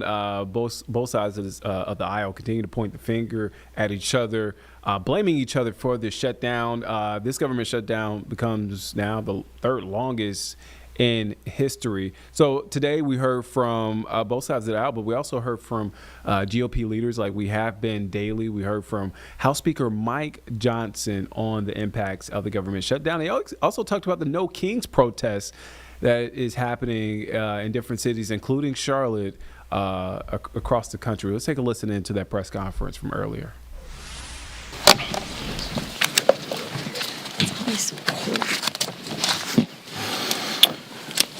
Well, good morning. Welcome to day 17 of the Democrat shutdown. I feel like on a day like this, at the end of another long week, I just feel like we ought to apologize. I hate that we have to do this. I don't want to be here any more than you do talking about this subject. It is so difficult to be a happy warrior when you know that so many millions of American people are suffering, being made to suffer unnecessarily because of the Democrats' political games. If you're keeping count at home, we're on day 17 of the shutdown. The Democrats have now voted for the 11th time to keep the government closed. 11 times now. They've refused to just do their basic job, get the government going again, making sure that federal employees are paid, that our troops are paid, Border Patrol agents, TSA agents, air traffic controllers, and everyone else who relies upon the vital services of our federal government. They're being denied that because Democrats in Congress are playing games. And right now, to add insult to injury, if you're paying attention at home, you also need to make note of this. Yesterday, the Senate Democrats took it a step further. They rejected a standalone bill to fund our nation's defense and pay our troops. They voted it down. Now, why is that so noteworthy? Well, the bill was passed out of committee in the Senate with broad bipartisan support. And yet, the Democrats still engaged in a stunt on the floor, and they rejected it. So now they are on record specifically and exclusively to block the paychecks of the troops, to block the funding of our national defense in a very dangerous moment in world history. It is absurd to us.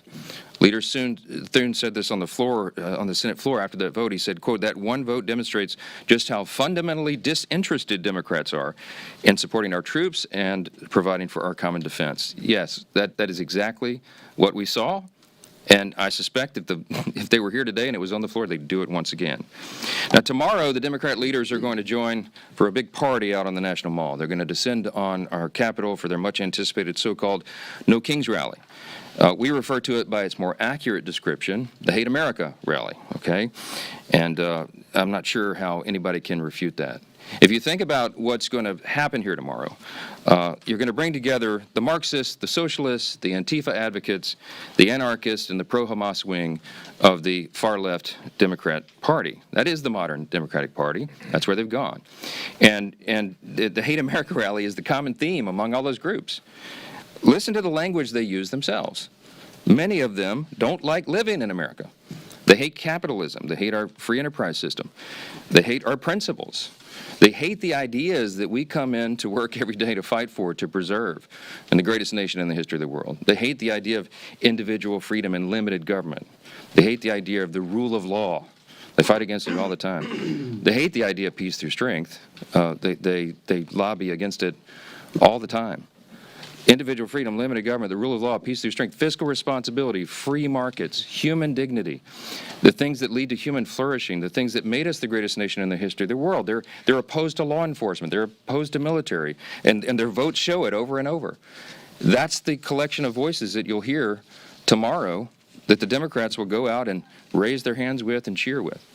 And some of these people are so blinded by their hatred of President Donald Trump that they can't find one reason to celebrate America or all that we've accomplished and continue to accomplish under this new administration. Now, obviously, every American has every right to exercise their First Amendment freedoms. I'm personally a big advocate of that. I spent the first 20 years of my legal career in the federal courts before I came to Congress defending the right to free speech. They have the right to do it. Republicans, by the way, are the party that fights to maximize your liberty. And we believe, just as our founders did, that every American has been endowed by God himself with unalienable rights, and that includes the rights to life and liberty and the pursuit of happiness. But tomorrow, this rally is not about freedom. It's about the opposite. For many of our Democrat colleagues, tomorrow is about creating really a spectacle. That's what they've been doing here every day of the shutdown, with their little TikTok videos and their publicity stunts, and they're going to do it in a much larger venue tomorrow. And as the shutdown drags on, it's becoming increasingly clear that this spectacle is the reason the Democrats have refused to reopen the government. Just read a sample of the materials that this organizing group has circulated far and wide about the event tomorrow. They distributed talking points cheering on the shutdown. I mean, they're urging this on. They love this. They're cheering on Chuck Schumer's decision to close the government, and their lead organizer said this is his words, not mine, quote, "He hasn't surrendered yet. I call that progress." Maybe that's what led Chuck Schumer to say that every day of the shutdown gets better for us. That's what he said. Since then, Democrats have had their 7th, 8th, 9th, 10th, 11th opportunities to reopen the government, and they have obeyed the mob. They have listened to that. On Wednesday, this is pretty ominous. I don't know if anybody's reported on this, but you should. The lead organizer of tomorrow's event issued an open threat to Democrats in Washington, and this is what he said, quote, "The cavalry is coming in on October 18th, and they're either going to be celebrating you or they're going to be calling for new leadership in the Democrat Party." Now, I know who heard that. Chuck Schumer heard it. Hakeem Jeffries heard it. And their actions and their votes show that they are taking that as an order. Evidently, they've decided it's more important to show a fight to President Trump and appease this mob than to reopen the government and ensure the American people are taken care of. It's a binary choice right now. And to the surprise of literally no one, Chuck Schumer confirmed yesterday that he'll attend tomorrow's rally. Of course he will. He gave an impassioned speech on the Senate floor. He urged his colleagues to stand with him and fight against President Trump. The fight is absurd. Senator, you've been in office for 44 years. You've been in Congress longer than that, but you've been in Congress for 44 years, and everybody clearly understands what's going on. You're holding the entire country hostage to protect your own political career. I mean, no one can deny that. And what you're doing is absurd. You're demanding $1.5 trillion new spending instead of the clean, totally nonpartisan CR that you yourself voted for just 7 months ago. The whole charade is obvious. And I also want to point out the irony that is equally clear. Okay? As much as we disagree with Schumer and the Senate Democrats and all of that's going to happen tomorrow, no one, not a single person is going to be standing in their way of their right to exercise, assemble, and protest peacefully. That alone is a profound testament to the strength of our republic, to the beauty of America. They are decrying the country that allows them to engage in this activity. And the last time I checked, Americans have more freedom right now to express themselves and speak their minds after Republicans took over and ended the years of having millions of Americans' voices systematically silenced during the COVID pandemic years and the left's cancel culture. It is the Republicans that restored your right to share and speak your mind. And that's the first and most obvious irony of the Hate America rally. The second and even more absurd fact is that all the Democrats who are so angry that they don't control the government are the same people who have decided to shut it down and hand the keys to President Trump. That's the great irony. Chuck Schumer said it himself. I brought just 2 lines out of his New York Times op-ed that he wrote and published March 18th of this year. And he pointed out there, in a shutdown, this is his words, the Trump administration would have wide-ranging authority. He said there's no check on their determinations on what is essential and what is not. Chuck Schumer put it in writing and published it. He knew this scenario, and he is the one that has decided to hand the keys to the kingdom to President Trump. When he shut down the legislative branch, the chief executive has the authority to make the decisions in the executive branch. He has no choice. They have turned off the funding streams, and they have to triage the situation with federal spending. Everybody on the mall this weekend should recognize and remember who's responsible for taking the reins of Congress and handing them to President Trump. It's Chuck Schumer. He's the one that's done it, and he can make it stop tomorrow if he had the courage to tell you the truth. But he's incapable of telling the truth right now, and he's doing something that's unprecedented. Never in the history of Congress has a party shut down the government over a clean CR. This is an unprecedented event, and it's inexcusable. And it's Chuck Schumer who's making the decision to keep the government closed. And until the mob and Bernie and AOC and the rest of the socialists give him permission to reopen the government, we're afraid that Americans are going to continue to suffer at the hands of Democrats' political games. I doubt Americans will hear that on the protest stage tomorrow, but that is the truth. And it's why Republicans are here and will continue to be here every single day, sharing the facts with the American people for as long as it takes. In just a moment, you're going to get to hear from our dear friend and colleague, the chairman of our Armed Services Committee, Chairman Mike Rogers of Alabama. As I mentioned at the top of the remarks, Democrats have voted 11 times now to block the paychecks for our troops. And we have a duty to support those men and women who defend our country and all the rest of us. And the Democrats are failing our brave heroes. Chairman Rogers is here to tell you more about that and the other grave implications for our national defense and our military readiness. I'm happy to introduce him to you right now. Chairman Rogers. Thank you, Mr. Speaker. I appreciate that. I appreciate all of y'all being here and focusing on what this means for us. We are very fortunate that President Trump found a way to pay our troops this Wednesday on their payday.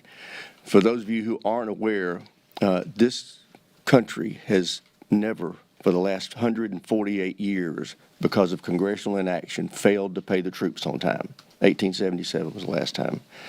That would have happened this Wednesday but for what President Trump did.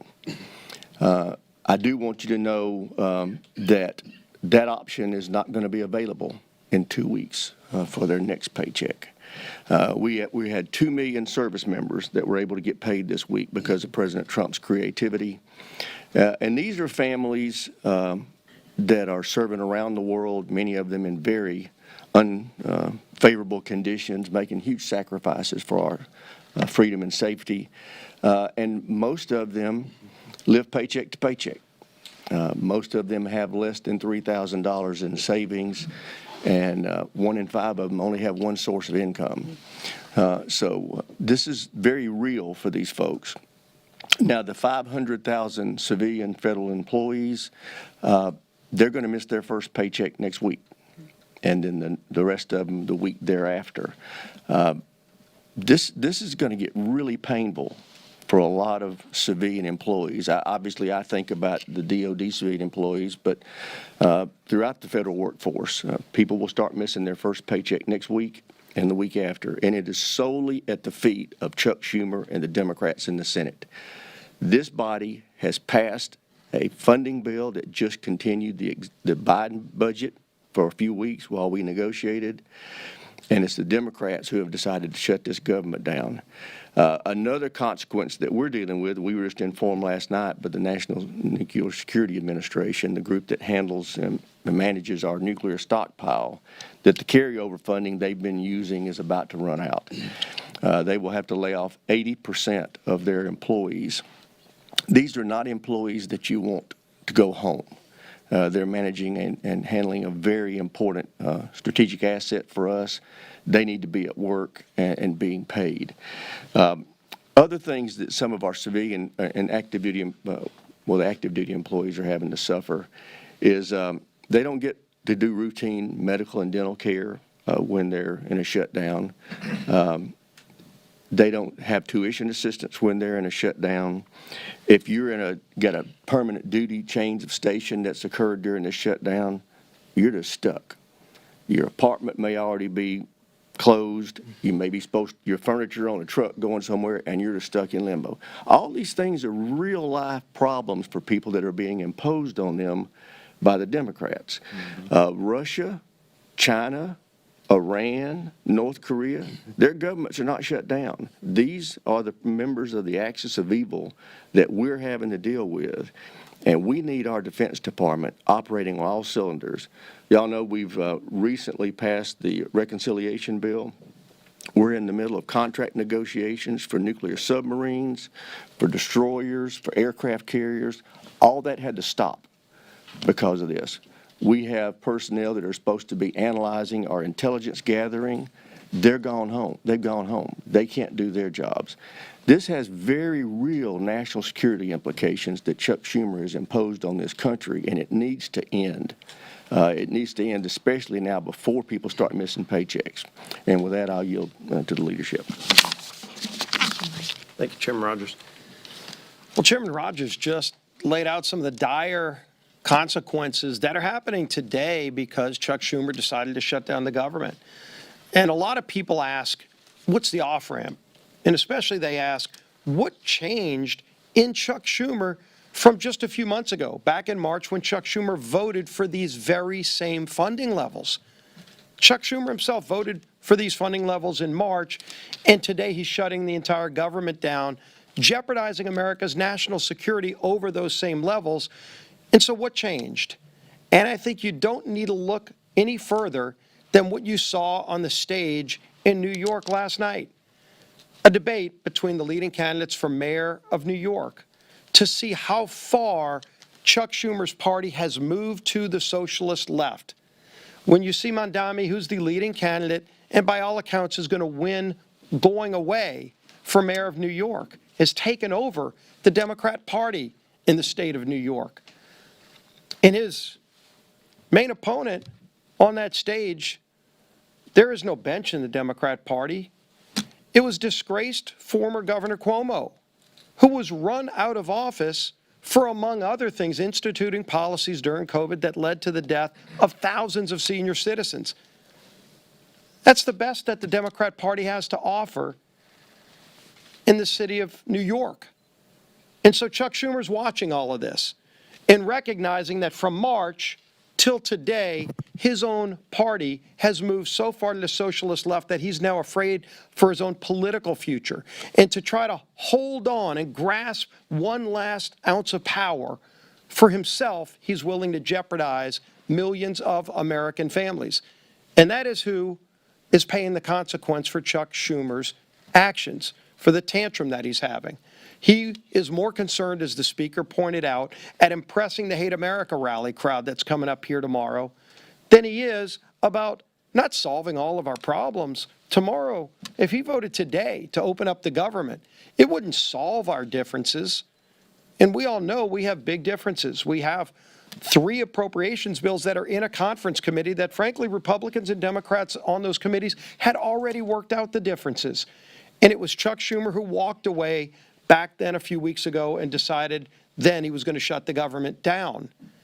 Not because we had really big differences on those policies, but because he needed to appease the radical base that had taken over his own party. And so maybe as Chuck Schumer starts realizing the consequences of his actions, and maybe it's the people that are holding Chuck Schumer hostage that we need to make an appeal to release Chuck Schumer so he can release the American people. But over and over again, we're going to keep talking about the damage that Chuck Schumer's actions in shutting down the government are causing on real people. Our men and women in uniform, yes, President Trump was able to stave off for a few more weeks by finding money to pay for them, but as Chairman Rogers pointed out, that account's about to go dry. But there are other federal employees that were not able to get paid just in this most recent pay schedule. And my local media outlet, WWL-TV, just did a story today that went live about the consequences to those federal employees. We're talking about thousands of people just in southeast Louisiana. Maybe Chuck Schumer doesn't care about those people, but his party is causing pain through a lot of corners of this country. I want to read a quote from the director of the food bank in the New Orleans area. He said, quote, "Demand is up, supply is down, and now we're getting hammered by the fallout from the government shutdown as more and more people who may have been expecting to get that paycheck to buy groceries, so now they'll come to us or one of our 500 partners to get food assistance." That was the chief strategy officer of Second Harvest Food Bank in New Orleans, just representing one area of the country where thousands of federal workers can't even afford to buy groceries and are going to a local food bank so that Chuck Schumer can appease the most radical socialists in his party. This is affecting real people. And there's a bill that, again, doesn't solve all of our differences, but just allows those people to be freed so that they can get back to work, they can get their paychecks, they can provide food for their family while we negotiate those differences for another few weeks. It's time for Chuck Schumer to end this madness. There's a bill to open the government. Let's go solve our differences, negotiate our differences, but in the meantime, stop holding the American people hostage, Chuck Schumer. Yield now to our conference chair, Lisa McClain. Thank you. Well, happy Friday, everybody. Here we are again. It's been almost a month since House Republicans passed a bill to keep your government open. And what have Democrats done in all that time? They have voted now 11 times to shut the government down. Shut the government down. 10 times to deny paychecks to troops. 10 times to block food assistance from struggling moms and families. 10 times to close our national parks. And 10 times to force our TSA agents, Border Patrol officers, and air traffic controllers to work without pay. Why? Ask yourself why. Because Democrats are holding the American people hostage, using you as leverage to demand more wasteful spending. That's what they want, to the tune of $1.5 trillion of that. And what do they want you to spend your money on? Well, again, let's take a look at it again. I know I sound like a broken record, but these are the facts. Government benefits for illegal immigrants. They want to spend your tax dollars on that. They want to spend your tax dollars on handouts to left-wing media outlets. They want to spend your tax dollars to fund LGBTQ awareness campaigns, not here, but overseas, right? Because your money should be spent on LGBTQ awareness overseas. And pet projects that President Trump already shut down for being wasteful and woke. See, the Democrats like the wokeness, and they advocate for the waste, the fraud, and the abuse. And they advocate for that on your backs and with your money. It makes no sense until you see who's really calling the shots. This weekend, we'll see mobs of radicals at the I Hate America rally. And you'll see them across the country. These are the same activists who pressure Democrats to keep our government closed, to hurt you, to divide us, and to push their far left agenda. So when you see those images, remember this. This is who Democrats are fighting for. Not you, not our troops, not the hardworking moms down the street. They're fighting for the most radical voices in America. And make sure that they own that, right? It's time to stop catering to the protesters and start standing with the American workers. Open the government, pay our troops, reject Chuck Schumer's dirty little deal, and let's get back to work for the American people. Thank you. Okay, questions? Yes, sir. Mr. Speaker, what's your message to the 170 or so U.S. citizens who have been detained by ICE? About 20 of them are children. And to your GOP colleagues, do you support ICE raids in the agriculture and hospitality sectors of your districts?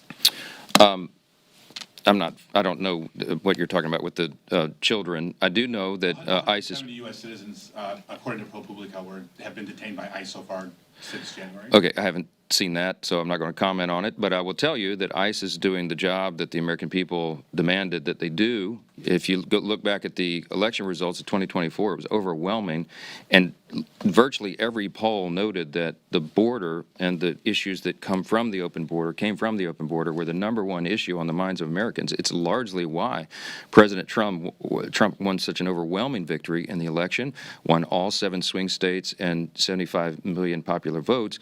House Republicans got 74.8 million popular votes, the highest vote total we've ever had in history, and largely because we were talking about the madness of the open border and all the chaos that ensued and came from that. Now, the border has been totally closed. There's virtually 0 illegal crossings now in the last 4 months as it's been recorded, and that's because you have strong leadership. The Immigration and Customs Enforcement, that's what ICE stands for, don't forget. They're enforcing federal law. They're enforcing the federal immigration law. There's about 20 million people who crossed that border when it was wide open for 4 years. And a lot of them are very dangerous people. They need to be rounded up and sent right back home, and they're doing their very dead-level best to do that. But anyone who breaks our law has to make account for that, because you have to enforce the law or you don't have a sovereign country. If you don't have a border, you don't have sovereignty. The administration is doing the best they can. They're trying to ensure that we get some sanity back to the situation. Ultimately, we need comprehensive immigration reform to deal with all this. You'll never be able to round up 20 million illegal aliens, but they've focused their attention early on, and you can see by their actions, they focused on the dangerous criminal illegal aliens who came across the country, and that has been roundly applauded by everyone in America because it did us great harm. And it will continue to do us great harm if you don't have a strong commander-in-chief. Yes, ma'am. Yes. Thank you very much. Hakeem Jeffries earlier today said to expect swift legal action if Adelaide Grijalva isn't sworn in today during the pro forma session. What's your reaction to that? And are you still committing to only swearing her in once the House is back in session? I thought Hakeem was a better attorney than that. It's a publicity stunt by a Democrat attorney general in Arizona who sees a national moment and wants to call me out. She has nothing whatsoever to do with what's happening in Congress. Rep-elect Grijalva is to be congratulating for winning her late father's seat. We love that. We're going to administer the oath to her as soon as we get back to our regular legislative session. As I've said 1,000 times, that is the issue. I'm following the Pelosi precedent, by the way, as I've noted here. Our dear friend and colleague, Julia Letlow from Louisiana, won her special election in similar circumstances, replaced her late husband, who passed away tragically because of COVID, Luke, our friend, and Julia won the race, and Nancy Pelosi took 25 days to administer the oath to her, and no one held a rally or stomped around or barged indoors or did TikTok videos about it, because we understood that was the way the process works. If you look over the history of the institution, this is how it works. No one is impeding her. And by the way, I would say to Rep. Grijalva, if her Democrat colleagues and leadership have not informed her, you can be serving your constituents right now. You have an office. She's hired 16 employees. They keep going by and knocking on the door and pretending it's locked. If it's locked, it's because Rep. Grijalva is choosing not to represent her constituents. She can be handling their calls, directing them appropriately, and doing lots of important work right now. I don't know if she is. I hope she is. If no ill will towards her at all, I'm going to congratulate her as I do every colleague who comes in, and we'll do it as soon as we can get the government open again, and get all these Americans who are suffering taken care of. Yes, ma'am. Back here. Thank you. What is your reaction to Representative Marjorie Taylor Greene saying this is a serious issue in regards to Representative Corey Mills and accusing you of hypocrisy over the handling of this situation versus George Santos? I don't know. I try not to react to what Marjorie Taylor Greene says every day. I did see, somebody told me that she accused me of ousting Santos, which of course is the exact opposite of the history. Everyone can go review what happened. I opposed his expulsion from Congress. I voted against it. I advocated to my colleagues not to do that. And you can take George Santos's word for it himself. I think right before he submitted to prison, he did a very friendly social media post about me and how I'd been such a great friend to him and a help to the guy. I had a lot of, I was trying to reach out to him as I would any colleague who's in a difficult situation. And I'll be frank, I talked to George Santos about redemption and about, God's mercy and grace. So, look, I don't know what Marjorie's talking about. Corey Mills, I noted a few days ago when I was asked about Corey Mills, I'm aware of the allegations against him. I'm an attorney, so I'm going to reserve judgment on that, let the legal process play out, as I should, as anyone would expect. But what I said about Corey from the podium, I meant he's been a very hardworking member of Congress. He digs in deep on his areas of expertise and all of that, and he's served his constituents faithfully. So far as I've seen, I mean, he's been a hardworking colleague here. With regard to what's going on in his personal life, I don't know. I mean, I know people want me to throw colleagues under the bus. I don't do that. I'm not going to do that, and we'll let the legal process play out. So, thank y'all so much.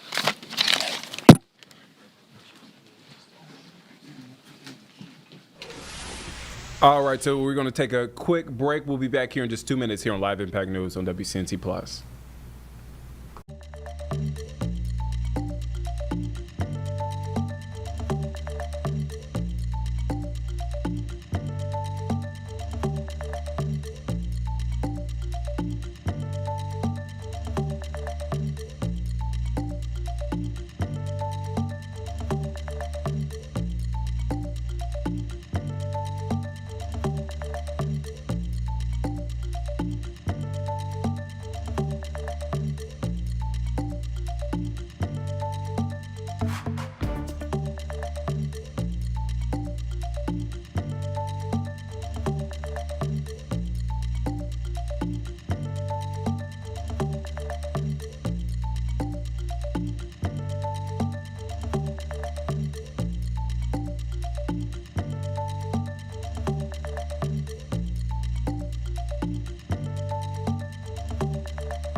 All right, welcome back here on Live Impact News on WCNC Plus. I'm Nick Sturdivant. A busy weekend, a lot happening this weekend, including the annual Biketober Fest is set for this Sunday. Aims to showcase how fun it can be to travel around the city without using a car. So Sustain Charlotte, the organization putting on this festival, I got a chance to speak with its founder, Shannon Benz, here in studio yesterday. Let's take a listen into the interview in case you missed it.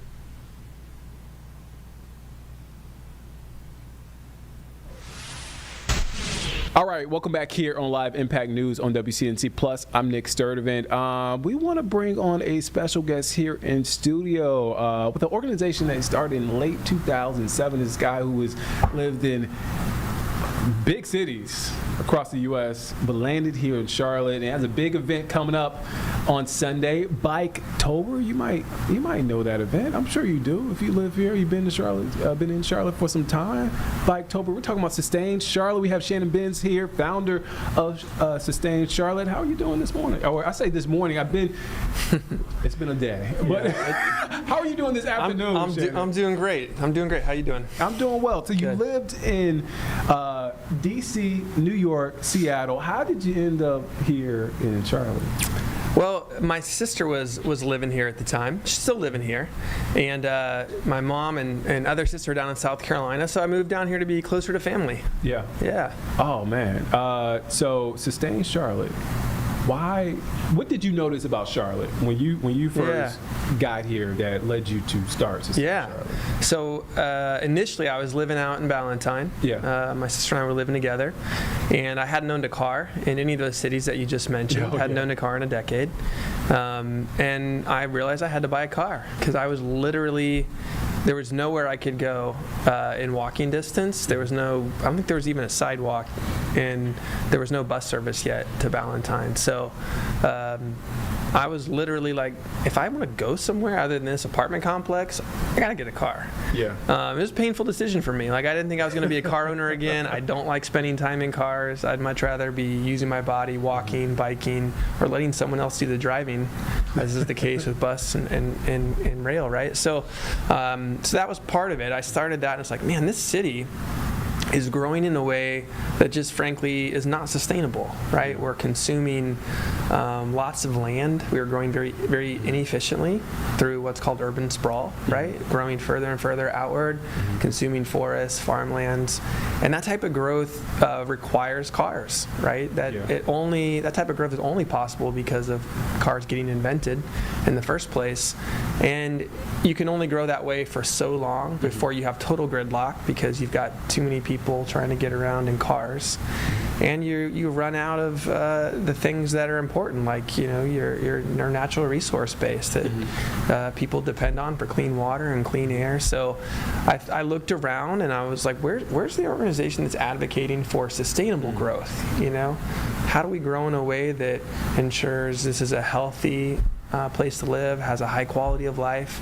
And how do we, in a way that rights inequities from the past rather than exacerbating existing inequities in terms of, certain neighborhoods are wealthy, some are not wealthy, some, are white, some are black. We had all these neighborhoods segregated by race and income, and the way we were growing wasn't making that separation any better. So, long story short, I thought we need an organization who's advocating for a different way of growing, one that values the environment, one that values health, one that values safety and equity, because cities can be grown that way, but you have to be intentional and you have to have the right plans and policies and budgets, and often that requires people using their voices to say, this is how we want to grow. And so that's what we try to do, is bring people's voices together to say, these are our values, this is how we want to grow, we want to have a high quality of life, we want it to be good for everyone here, we want to have clean air, we want to have ways to get around without having to get into a car for every trip. So, and that's all. It's constantly the conversation here in Charlotte. Yeah. I do want to ask two questions, but I'll start with this one. What was the reception here in the city like when you launched it? Overwhelmingly positive. I mean, that's the thing. I didn't set out to start an organization. Yeah. Like I wanted to just have an event right? To get people to come together who've been thinking about these kinds of things a little bit, working on them, and come up with a vision for how we were going to grow. So I wanted to have a visioning workshop, basically. And that's really all I wanted to do. I didn't necessarily want to create an organization, but I stood up I decided, okay, I need to create a landing page so people can register for this visioning workshop, as I called it.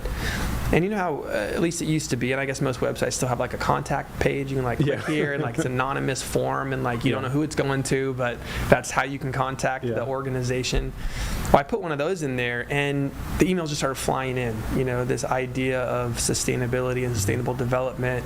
A lot of people wanted to talk about that. Hey, can I get coffee? I want to learn more about Sustain Charlotte, which I was just doing, you know, on the side outside my full-time job as a volunteer thing. And it just pretty quickly snowballed and kind of took over my life. Like, there were so many people interested in talking about this and wanting to be part of it that I couldn't even reply to all the requests people had to meet. How many requests? Oh, I don't even know. But I looked back one day and I was like, man, that's a really important person that I didn't know who that was at the time, but that's kind of a mover and shaker in town that I probably should have had coffee with, but I just didn't have the time. Yeah. So to answer your question, though, I think the interest was very strong, and I tell people a lot. I think the idea of Sustain Charlotte came along with one of those right time, right place. You know, people were hungry for a more responsible, thoughtful way to grow than we were growing at that time. This was 2009-ish, 2010, and I think just that idea that I put out there was, again, people just really got behind that and said, yeah. And to be honest, part of why I started it is I was going around, you know, going out socially at the time. I wasn't married yet, no kids. I would go out at night to different civic events, I'll call them, you know, and it seemed like everywhere I went, people were expressing how unhappy they were with the way Charlotte was growing. Yeah. You know, they didn't like the McMansion being built next door, or the changes, you know, that were all around them, but they seemed helpless. They didn't know what to do about it. Right. You know, I don't like the way the city's growing, but I'm just one person. You know, what can I do? And so the idea was, well, if I can get all these people that feel that way to kind of work together and speak with a common voice, maybe we can actually shape how the city grows. We can change the trajectory to have it grow in a way that people really want, not just the people who are profiting off of the growth. What is, I guess, the second part of that question, does Sustain Charlotte have responsibility in not only the conversation, but what we're seeing right now when it comes to transportation, right? Yeah. Obviously, it's going to be on the ballot in November, but what is Sustain Charlotte's role in that? Yeah, so we've been at the tip of the spear, and we've actually been advocating for a dedicated source of revenue to make a significant investment in our transportation network for about a decade. We've been wanting to see something like this sales tax because, you know, we have not been investing in our transportation system in a way that we need to keep up with our growth, right? I think what we're seeing is more and more congestion, right? It's taking longer to get places, and that's a natural result of growing your city in a way I mentioned earlier for cars, right? Where you will sort of create car dependency when you grow the way that we've grown in that suburban, sprawling way. And if you don't, side by side with population growth, also invest in more efficient ways to get people around, then you're going to have problems, right? And so we knew that, we've known that, you know, it's a well-known fact in the planning world, right? That if you don't plan and build efficient infrastructure, meaning walking, biking, transit, right? Those are just, all of those modes take far less space per person than a car, right? You think about one person in one car, how much space they require on the road. It's many, many times more than a person sitting on a bus or a train, and even a person on a bike or on foot is taking up a fraction of the space as the person in the car. So as cities get more dense and more people move there, you have to find more efficient ways to move people, or you'll have gridlock. So All right, so that was an interview with Shannon Benz, founder of Sustain Charlotte. Make sure you check out Biketoberfest. It is happening this Sunday. A lot of things happening this weekend, so I hope you enjoy your weekend. I hope you have a safe weekend. It's going to be a beautiful weekend. Thank you for watching Live Impact News on WCNC Plus. I was about to say I'll see you Monday, but I'll see you tomorrow. See you tomorrow at 10 a.m. Make sure you tune in. We'll have extensive coverage of the No Kings protest happening here in Charlotte and across the country. Have a great night, everyone.